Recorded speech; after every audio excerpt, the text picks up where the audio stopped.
11장에 들어와서 사도 바울은 오늘 하나님의 말씀을 이렇게 기록합니다. 하나님께서 자기 백성을 버렸는가? 그렇지 않다.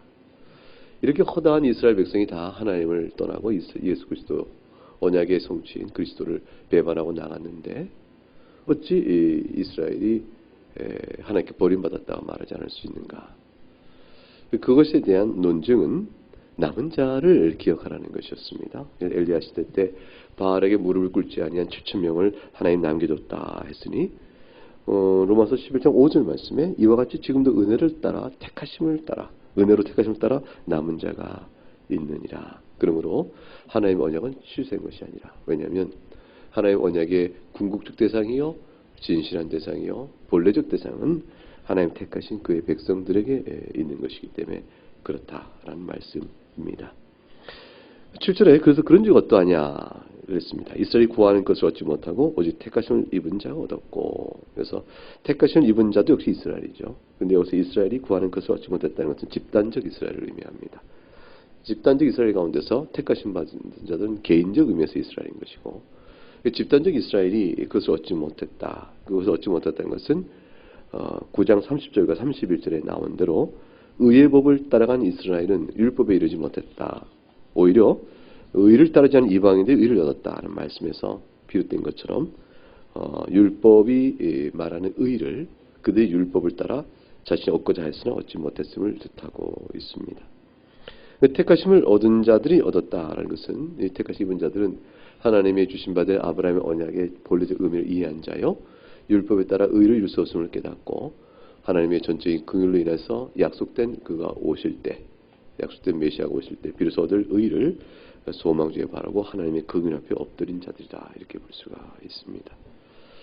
그런데 우리가 9장 30, 31절에서는 똑같이 이스라엘이 얻지 못했는데 그때 대주된 것은 이스라엘은 얻지 못했으나 이방인은 얻었다, 이렇게 되어 있었습니다. 그런데 오늘 로마서 11장 7절에서는 이스라엘 가운데서 비교하고 있는 것이죠. 이스라엘 가운데서 이스라엘은 얻지 못하고 택하심을 얻었다라는 말로 주어짐으로 인해서 이스라엘 가운데서 택하신 자와 택함을 받지 못한 남은 자들, 여기서 남은 자라는 것은 우리가 신학적인 용어로 남은 자 그러면 하나님 불순종한 이스라엘 가운데 하나님을 신실히 믿고 따른 자들을 가리켜서 우리가 특정하여 신학적 용어로 남은 자 이렇게 쓰는데 로마서 11장 7절에서의 남은 자는 택한 자와 대조되는 나머지 사람들, 그야말로 나머지 사람들이에요. 그러니까 여기서 남은 자는 신학적 용어로 특정한 불순종 가운데 순종하는 남은 자가 아니고 오히려 반대 개념이 되죠. 택하심을 입지 못한 그 외 사람들을 가리키게 되어집니다. 그런 자들은 어떻게 되었냐면 11절, 7절 마지막에 그들은 우둔하여졌다 이렇게 되어 있습니다. 이 우둔하였다는 말이 결국 이제 우리에게 상당한 생각을 하게 하는 것이죠. 이게 개혁선거에는 완악해졌다 이렇게 되어 있어요. 개혁 개정은 우둔해졌다라고 했는데 이게 마음이 돌처럼 단단해졌다라는 의미예요. 그러니까 돌처럼 굳어졌다라는 원문의 의미를 개혁성경은 완악해졌다 번역했고, 그리고 개혁 개정은 우둔해졌다라고 되어 있어요. 그러니까 개혁 개정은 의역에 가깝죠. 심령이 돌처럼 굳어졌으니 하나님의 복음의 말씀을 듣고 깨달은데 미련하고 우둔하다라는 결과적 의미를 쓴 것이고요. 그리고 개혁성경은 완악해졌다 하니까 심령이 돌처럼 굳어진 그 상태 자체를 완악이란 말로 표현했어요. 그러니까 어느 번역이 더 직접적인 번역에 가깝냐면 개혁성경이 훨씬 직접적인 번역에 가깝습니다. 개정은 완악해진 결과를 번역한 것이에요. 완악해짐으로 미련하고 둔하여져서 하나님의 말씀을 깨닫지 못했다, 이렇게 되어지는 것이죠. 우리는 사실 완악했다는 말이 훨씬 더 상태를, 이 말씀은 상태를 훨씬 더 직접적으로 보여줍니다. 그러면 집단적 이스라엘 가운데서 하나님 택하심을 받은 개인적인 이스라엘은 구원을 받고 그 나머지 사람들은 어찌하여 택하심 받은 자와 다르게 하나님의 복음의 말씀에서 그렇게 불순종의 반응을 하였을까? 그랬을 때 저들 심령이 돌처럼 굳어져 완악해졌기 때문이라. 따라서 듣는 일에 우둔하기 때문이라. 그런데 말씀이 우둔하여 졌느니라 이렇게 됐어요. 우둔하여 졌느니라는 말은 이 피동적 의미예요. 수동적 의미입니다. 그러니까 이것이 사실 원문도 숭투되어 있어요. 그들이 스스로 완악하게 그들의 마음을 만들었다 이렇게 되는 게 아니고 완악하게 졌느니라. 그럼 누가 이들의 마음을 완악하게 했을까요? 이게 하나님이 하셨다. 그래서 저들이 택한 자들이 하나님의 말씀을 듣고 순종으로 나오는 것도 하나님의 일이신데 반대로 그 외 나머지 사람들이 복음의 말씀에 불순종하여 완악한 심령으로 거슬려 나간 것도 하나님의 일이시다는 의미가 완악하게 되어졌느라는 이 문장 속에 들여져 있습니다.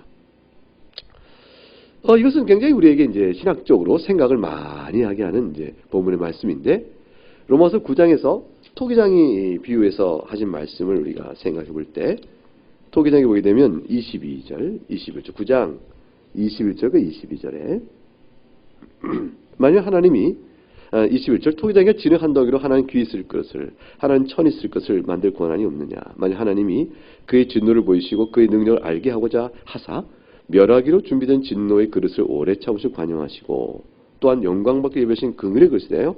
그 영광의 풍성 알고자 하셨으면 무슨 말을 하리요. 이렇게 말씀했어요. 그러니까 하나님의 토기장의 비유를 통해서 하나님의 주권적 선택과 또 버리기로 쓴 멸하기로 준비된 진노의 그릇을 향한 구분이 있다는 말씀이 나오는데 이 말씀에 따라서 이스라엘의 언약적 외적인 의미에서 언약의 선택된 백성들 가운데도 구분이 있다는 것이죠. 그 외적인 이스라엘 백성들 모두가 다 외적으로는 언약의 백성이라 하지만 그 중에 택한 사람들만이 하나님의 참된 본래적 의미의 언약 대상인 것이고 나머지 택함받지 못한 자들은 완악하여진 것을 비춰볼 때 하나님께서 멸망에 처하기로 정하신 바 된 바로 그들이다라는 사실을 연결해서 우리가 해석할 수가 있게 되어집니다. 그러니 하나님께서 멸망에 처하기로 한 그릇이니 저들이 심령이 복음의 말씀 듣고 완악하여 불순종의 길로 가는 것은 마땅하다. 이렇게 이해할 수가 있게 되어집니다. 이 사실을 설명하기 위해서 사도 바울이 이제 인용한 구약 성경의 말씀은 8절과 9절, 10절 이렇게 나옵니다. 두 개 나옵니다. 하나는 8절 말씀 먼저 보게 되면 8절 같이 읽어볼까요? 기록된 바 하나님이 오늘까지 그들에게 혼미한 심령과 보지 못할 눈과 듣지 못할 귀를 주셨다 함과 같으니라. 이것은 신명기 29장 2절부터 4절의 말씀의 맥락에서 볼 수 있는 말씀이고 또 하나는 이사야 29장 10절의 말씀을 끌어와서 그 두 개의 말씀을 합쳐서 인용을 하고 있는 겁니다. 신명기 29장 2절과 4절을 이제 보게 되어지면 모세가 온 이스라엘 소집합니다. 그리고 그들에게 말합니다. 여호와께서 애굽 땅에서 너희 목전에 바로와 그의 모든 신하와 그의 온 땅에 행하신 모든 너희가 보았다. 이렇게 말합니다. 하나님께서 큰 시험과 이적과 큰 기사를 네 눈으로 보게끔 하셨다. 그러니까 모세는 뭐라고 말하냐면 하나님께서 너희를 애굽에서 이끌어오실 동안 얼마나 놀라운 능력과 이적과 기사로 너에게 보이셨느냐. 하나님의 크신 일을 보았느냐. 그렇다면 그 다음 일은 뭐가 나와야 되죠? 그러므로 너희가 하나님을 섬기며 그의 말씀에 순종하며 그가 세우시는 언약의 백성으로 하나님 나라를 구현해가는 일에 기쁨으로 받는 일에 이와 같이 너희가 순종하였구나. 이렇게 나와야 이게 기대되어지는 것이죠. 하나님께서 그렇게 놀라운 능력과 이적으로 너희를 보이셨고 끌어내셨으니 마땅히 너희가 이렇게 하나님의 선한 백성이 되었구나. 이게 이제 인과관계상 기대된 것인데 전혀 그렇지 않고 오히려 그래도 불구하고 불순종의 죄악 가운데 있으니 이 일이 어쩐 일이냐라고 책망하게 되어지는 것이죠. 그들의 모든 죄된 책망을 모세가 말하면서 그러면서 4절 말씀에 덧붙이는 게 바로 오늘 인용된 부분이에요. 이스라엘 그는 어떠하냐? 이스라엘 구하는 것을 어쩌면 우직해가지고 얻고 그 다음에 어두운해졌느니라. 그 나머지 우둔. 그는 기록된 바 이 이런 까닭이 뭐냐? 우둔해졌느니라. 7절에 그것은 바로 이미 성경에 모세를 통해서 말씀하신 것처럼 이것은 오늘의 새로운 일이 아니요 모세 때 이스라엘 자체도 이미 그랬던 일이었다. 뭐라고 말씀하였는가? 하나님께서 오늘에까지 그들에게 혼미한 심령과 보지 못할 눈과 듣지 못할 귀를 주셨다 하지 않았느냐? 그러니 저들이 불순종한 것은 이해가 될 만한 일이다. 이렇게 되는 것이에요. 이사야 29장 10절 말씀에 오늘 로마서 11장 8절 말씀에 인용된 부분이 뭐가 들어오냐면 여호와께서 깊이 잠들게 하는 영을 너에게 부어주셨다. 그리고 너희 눈을 감기셨다. 그가 선지자들과 너희 지도자인 선견자들 다 덮으셨다. 그래서 이스라엘이 선지자의 선견자의 지도자들도 다 눈이 감겨진 거예요. 깊이 잠드는 영을 주셔서 눈을 감겨버리셨다. 이렇게 하셨어요. 그러니까 신명기 29장에는 보는 눈과 듣는 귀를 너에게 열어주지 않으셨다. 그리고 이사야 29장에는 하나님께서 너희에게 혼미한 심령을 주셔서 눈을 감기셨다. 이렇게 얘기합니다. 그 두 개를 인용해서 오늘의 사도 바울 시대의 유대인들의 폐역상을 설명하는 것입니다. 이 내용은 두 가지예요. 그러니까 하나는 뭐냐면 너희가 지금 이런 것은 일찍이 너희 조상 때부터 있었던 일이다. 너희가 불순종을 오늘에만 한 것이 아니었고 항상 그래왔다라는 사실한 증언과 동시에 그러면 너희가 불순종하는 궁극적인 원인과 뭔가 봤더니 너희 조상들의 그러한 불순종을 보고 이미 모세가 또는 이스라엘 선지가 말한 바처럼 하나님께서 너에게 보는 눈과 들을 귀를 열어주지 않으셨고 너에게 잠드는 영을 하나님 부어주셨기 때문에 그렇게 된 것이라는 말처럼 너희 오늘날 그리스도의 복음에 너희가 패역하게 불순종하는 것도 또한 같은 이치니라. 이렇게 설명한 것입니다.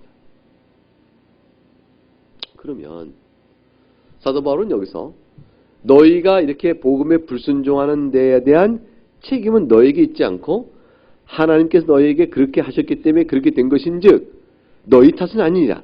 하나님 탓이니라. 이렇게 말하고자 함인가? 이 얘기예요. 이것은 전혀 반대의 얘기입니다. 전혀 그렇지 않습니다.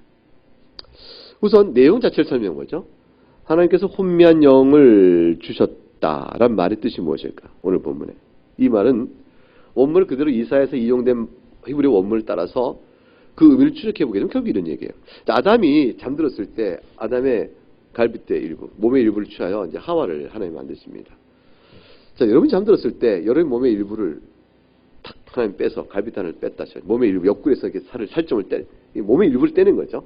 그럼 우리 흔히 이제 갈빗대 하나. 창세기 2장 21절에 갈빗대 하나로 번역했어요. 그 갈빗대 하나를 이렇게 몸을 탁 빼내면 자다가 깬다. 아니면 여전히 잠든다. 자다가 깨죠. 건들기가 그냥 자다가 이렇게 아프죠. 그런데 아담은 안 깹니다.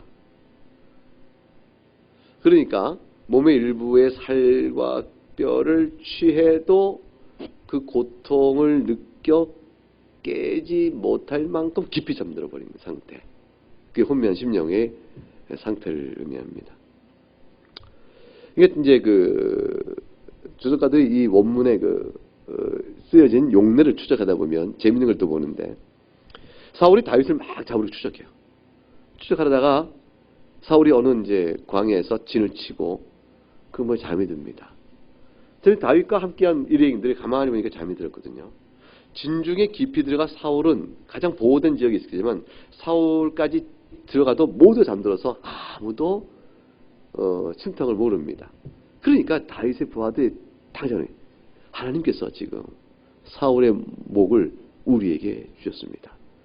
다윗께서 사울의 목을 이제 베어내어 당시의 생명 위협으로부터 그 생명 위협을 지킬 저로에게요 하나님 주신 것입니다. 이렇게 말한 게 다윗이 여호와께 기름 부은 자의 생명을 해할 수 없다라고 말하므로 그에게서 깊이 잠들었을 때 창과 물병만 싹 가지고 나오죠. 그리고 멀리 가서 소리 질러서 사울을 깨운 다음에 하나님께서 당시의 생명을 해할 기회를 주셔서 내가 여호와의 기름 부은 자를 그럴 수 없어 그러지 않았다라고 말하고 어찌하여 나를 해치려 하시냐라고 얘기할 때 사울이 과연 네가 옳도다 이렇게 말한 제목이 나옵니다. 그때에 모두가 잠들었다. 그럴 때 하나님께서 깊이 잠들게 하셨다는 그 잠든 상태예요. 그러니까 상황이 어떤지 전혀 의식을 못하는 겁니다. 몸에 살점이 떨어져도 모르는 것이요. 상황이 어떤지 전혀 모르니까 마치 이런 정도의 잠들게 할 수 있는 힘이 있다면 마취제가 필요한 거죠. 그냥 외과 의사 수술할 때 그냥 이렇게 잠들어 버리고 수술하면 되는 거예요. 이 정도까지 되었으니까 뭐냐면 전혀 감각이 없는 상태예요. 육체의 고통을 모르는 상태입니다. 그러니까 영적으로도 이와 같은 상태가 됐다고 생각해보면 뭐냐면 자신이 망할 자요 죽을 자요 영원한 지옥 형벌을 받기에 합당한 자로 되었다는 사실을 모르고 있는 거예요.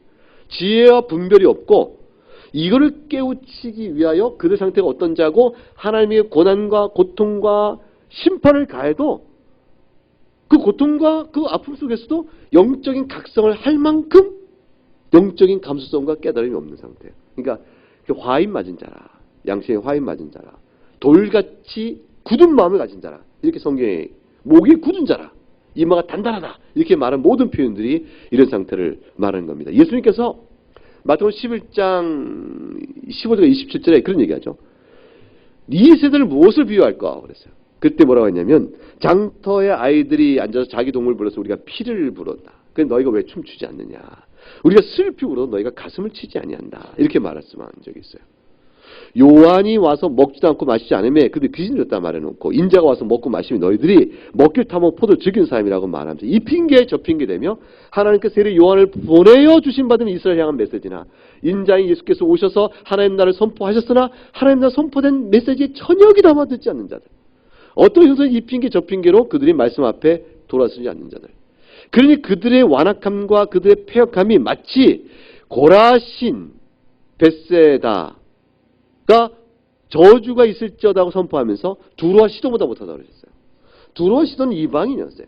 멸망에 처할 이방인데 도리어 두로와 시돈이 하나님 선포를 직접 들었다면 제에 앉아 회개했을 것인데 너희는 고라시나 벳세다야. 너희는 이스라엘 백성을 자처하면서도 도리어 이 메시지를 듣고 회개치 아니하니 너희의 완악함이 어찌하겠느냐.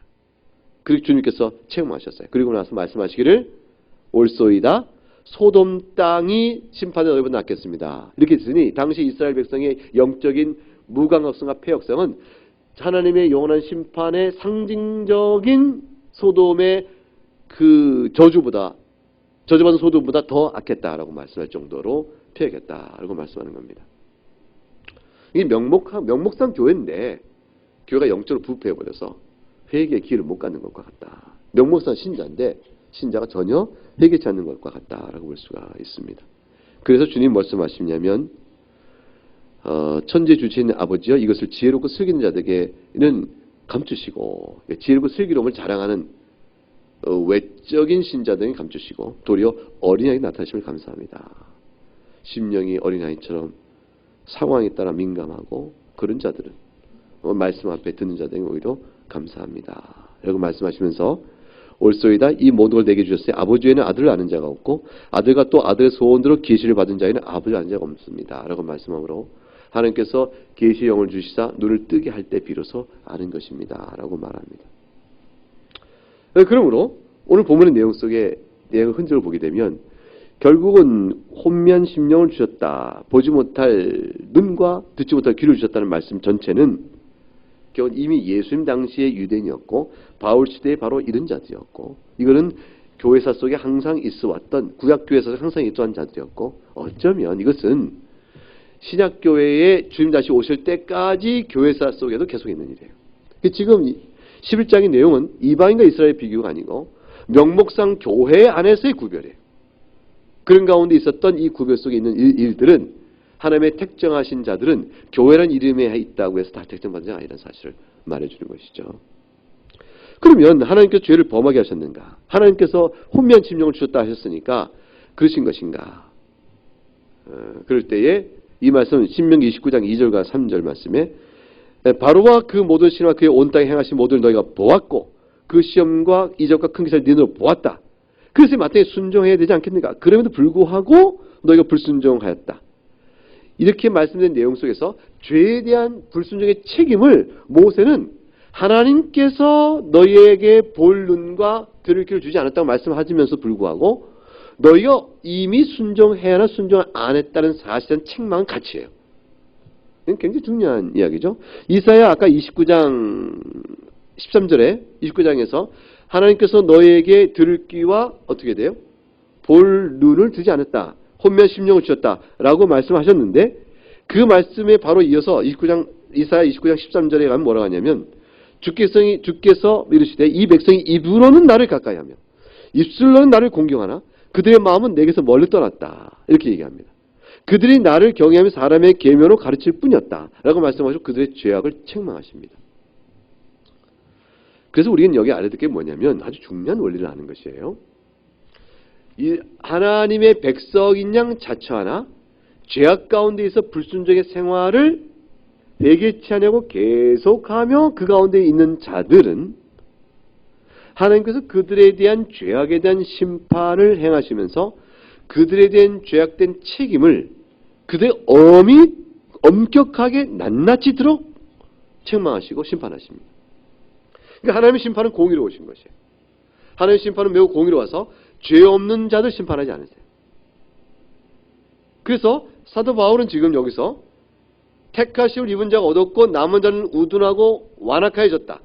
기록된 바 8절부터 10절까지 이어지는 모든 내용 속에서 그들의 죄악상을, 즉 8절에 그들의 죄악상을 설명하고 있으면서 그들의 죄책을 향한 하나님의 공의 심판 자체를 부정하는 것이 아니고요.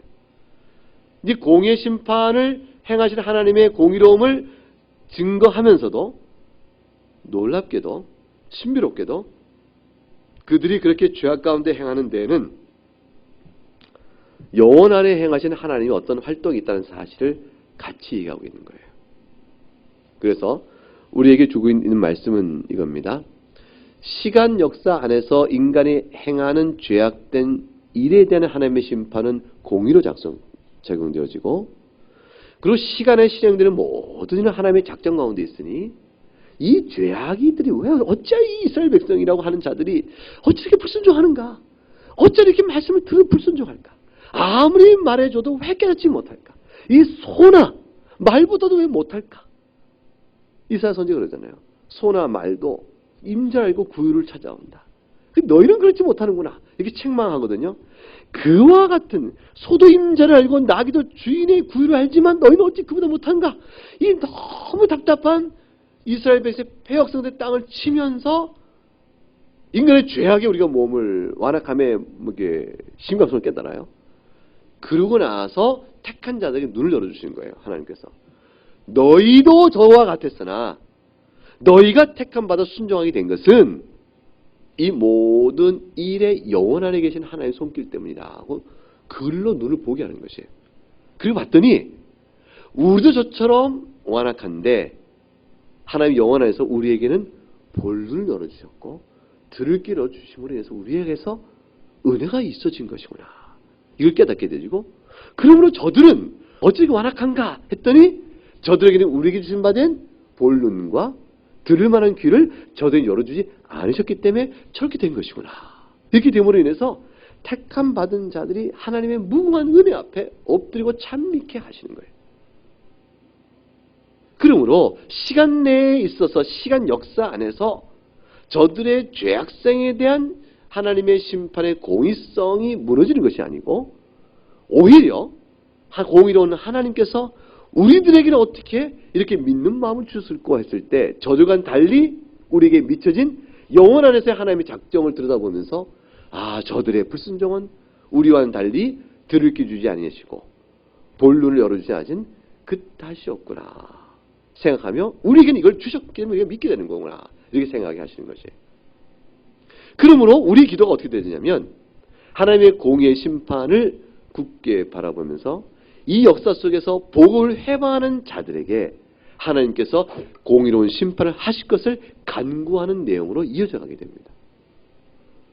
그러니까 우리가 영원 안에서 하나님의 작정에 대해서는 시시비비를 가릴 자들이 많이 있거든요. 우리는 그걸 못합니다. 우리는 하나님의 영원한 작정 안에서 우리에게 택하심을 주셔서 우리 눈을 열어주신 것에 대한 하나님의 이해할 수 없는 우리 앞에서 선한 것이 없기 때문에 그 사랑과 그 놀라움에 그저 찬미를 드리고 감사할 따름인 것이 그 은혜의 영광을 찬미할 따름이에요. 그러면서 우리와는 달리 들을 귀와 볼을 열어주지 않은 저들의 악함에 대해서는 하나님께서 교회를 회방하고 하나님을 모독하고 또 의인들을 핍박하는 저들의 악에 대해서는 하나님께서 마땅히 공의로 심판하실 것을 시간 역사의 안에서는 그 실행을 놓고 간구해야 되는 것이 정상적인 것이에요. 그래서 그 다음 바로 9절과 10절에 그 기도가 나오게 되는 겁니다. 9절과 10절 말씀 같이 읽어볼까요? 시작. 또 다윗이 이르되 그들의 밥상이 올무와 떡과 거치는 것과 봉이 되게 하시옵고 그들의 눈은 흐려 보지 못하고 그들의 등은 항상 굳게 하옵소서 하였느니라. 이 말씀은 밥상은 원래 어떤 자리에 앉습니까? 기쁨을 나누는 자리죠. 또 어떤 계획을 할 때도 밥상에 앉아서 밥 먹으면서 또 논의도 하죠. 이게 이 밥상은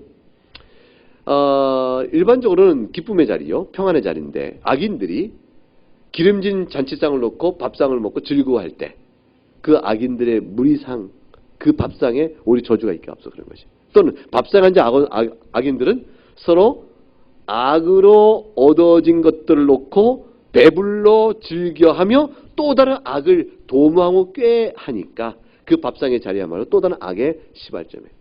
그러니까 그 밥상이 이렇게 나온 거죠.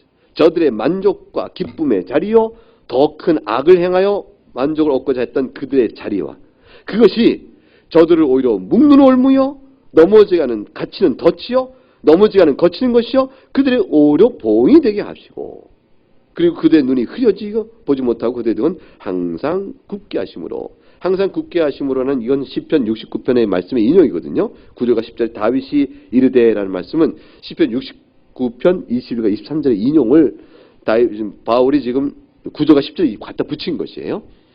이때에 항상 굳게 하옵소서라고 우리 개혁성경 개정에 번역된 이것은 시편 69편에 가게 되면 항상 허리가 떨게 하옵소서 이렇게 되어 있어요.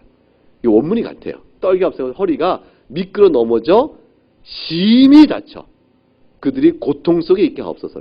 사람의 모든 힘이 허리에서 나오는데 허리가 넘어져 끊어지면 심한 고통에 있고 힘을 기력을 발휘하지 못합니다. 그래서 기력이 끊어져 저들이 심판 안에 놓이게 되지고 고통 가운데 있게 없어서 그런 뜻으로 등은 항상 굳게 없어서 등이 펴야 힘을 쓸 거 아니에요. 항상 굽으면 그렇게 된 거죠. 그러니까 번역의 의미는 굳게 없어서 또는 미끄러 넘어지가 없어서 기력이 끊어지가 없어 그런 의미를 담고 있습니다.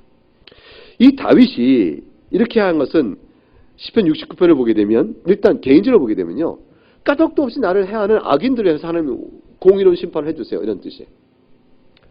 그러니까 의인이 이 세상에서 애매하게 고난을 받는 거죠. 주의 나라 때문에 지내는 의인이 억울하게 고난을 받는 것에 대해서 하나님의 공의 심판을 구하는 기도인데, 간구인데, 문맥을 69편 전체를 넓혀보게 되면 왜 이유도 없이 고난을 받는가를 보게 되면 하나님 나라와 그 의 때문에 그렇습니다.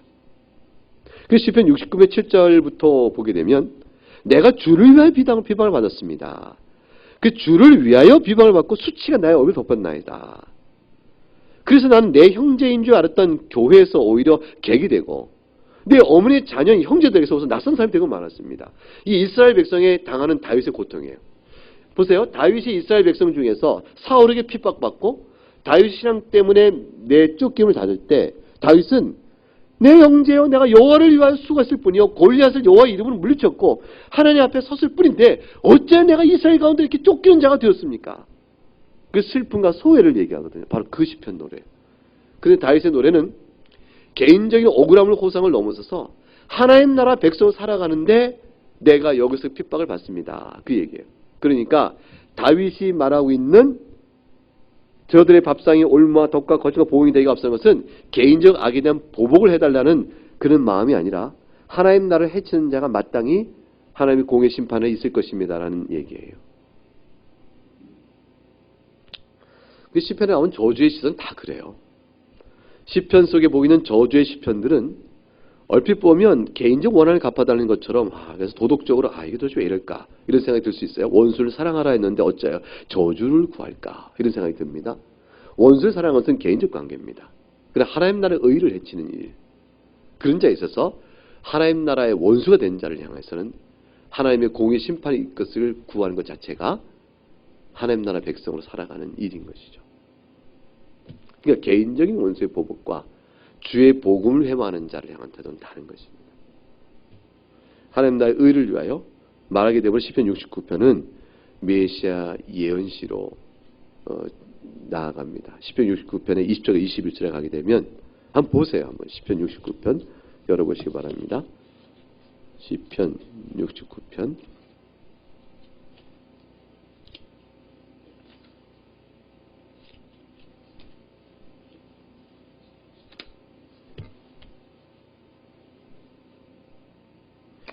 어 69편 20절과 21절 말씀 같이 읽어봅니다. 시작. 비방이 나의 마음을 상하게 하여 근심이 충만하니 불쌍히 여길 자를 바라나 없고 긍휼히 여길 자를 바라나 찾지 못하였나이다. 그들이 쓸개를 나의 음식물로 주며 목마를 때는 초를 마시게 하였나이다. 이거 어느 말씀이 생각나죠? 21절을 보게 되니까 예수 그리스도 어떤 상황? 십자가에 달려 죽으실 때. 그래서 그때 주님이 당하신 고난과 죽음에 대한 상태 속에 실현되는 일에 대한 예언적 의미가 21절에 그냥 드러납니다. 따라서 시편 69편은 근본적으로 그리스도의 메시아적 고난의 예언적 시편으로 우리가 분류하여 살펴보게 되어집니다. 그러므로 시편 69편은 하나님 나라에 대한 대적하는 무리들이 이스라엘 백성들 가운데 있을 때에 저들이 하나님 앞에서 마땅히 공의의 심판을 받는 것이 옳지 않느냐, 그 얘기를 하고 있는 겁니다. 그러므로 다윗도 일찍이 시편에서 하나님 나라를 위한 그의 열심을 회방했던 이스라엘을 향하여 이렇게 심판을 선언했던 것이 그러한 것처럼 오늘날도 유대인 가운데 남은 자들이, 유대인 가운데 택한 자 외에 남은 자들이 그리스도의 복음을 거슬려 회방할 때 저들이 우둔하여지고 완악해 하여지고 하나님의 심판하에 놓이게 된 것이 어찌 이상한 일이겠느냐라고 말씀합니다. 그러나 그것이 곧 이스라엘을 버린 것이 아니요 이스라엘 가운데 택함 받은 개개인의 남은 자들이 있으니 하나님께서 그들 향하여는 여전히 영원히 선택하신 보는 눈과 귀를 열어주심으로 구원의 길을 이끄심에 인색함이 없고 여전히 오늘도 은혜가 남아 있느니라. 이 말씀을 주고 계신 겁니다. 그러므로 11절 이하부터의 내용은 이스라엘이 과연 왜 이렇게까지 되었을까? 또 다른 영혼의 신비를 얘기합니다. 이 11절부터 내용은 그거예요. 그래서 지금까지 10절까지 내용은 뭐냐면 이스라엘인데 언약 백성인데 어찌하여 하나님의 언약에 배반한 자가 있을까라는 현상, 그 다음에 그 현상에 따라 배반한 자들은, 불순종한 이스라엘 백성들은 예적부터 그런 것처럼 하나님의 불순종 때문에 공의로운 심판을 받을 것이라는 두 번째 얘기. 세 번째, 그런데 이런 불순종은 어디서 왔는가 했더니 예적 이미 모세를 통하여 이스라엘 선지자 얘기한 것처럼 하나님께서 본능을 주지 않으셨다는 하나님의 손길이 있어서 그런 것이라는 사실에 대한 영원한 신비에 대한 설명. 그러나 다시 다윗의 시편을 통해서 이들은 그에 불구하고 시간 역사 속에서 저들의 불순종에 대한 하나님의 공의 심판은 마땅히 받아야 될 것임을 다윗이 말한 것처럼 받게끔 되어 있다는 사실에 대한 설명. 여기까지 이어진 것입니다. 그럼 나머지 또 한 가지 설명은 11절 이하 다음 주에 볼 것은 무엇이냐면, 그런 이렇게까지 하나님 하신 이유가 도대체 무엇일까? 이스라엘 언약 백성들이 다 순종토를 왜 이끄지 아니하셨을까?